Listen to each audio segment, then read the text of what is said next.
If you are fed up running after income, listen to this. Kaya ka walang pera kasi hindi ka type ng pera. Here's the thing, I always treat money just like a love life. Kung hindi ka crush ng crush mo, kawawa ka naman. Lagi kang manliligaw, lagi kang desperado, gawin mo lahat ng gusto mo gawin para mapasagot ka ng crush mo. But here's the thing, mas maganda kayang maging attractive na attractive ka para hindi ikaw yung maghahabol ng tao kung hindi ikaw yung hahabulin. Katulad din ng income, katulad din ng kitaan. You must be the right person to receive the right income.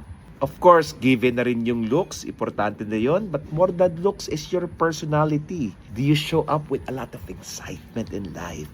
Do you show up with a lot of gratitude and happiness? Because again, people who carries gratitude and happiness will always be very attractive, and therefore I want you to focus in making sure that when you show up to the world, great personality, so that when you have that great personality, automatic the income will just be part of what's coming in.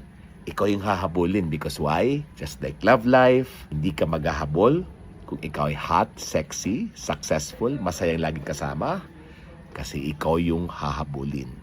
Ready ka na bang habulin ng pera? Make yourself very attractive because money is attracted to people who have great personality, great energy, and the way it shows up is about being grateful and happy no matter what.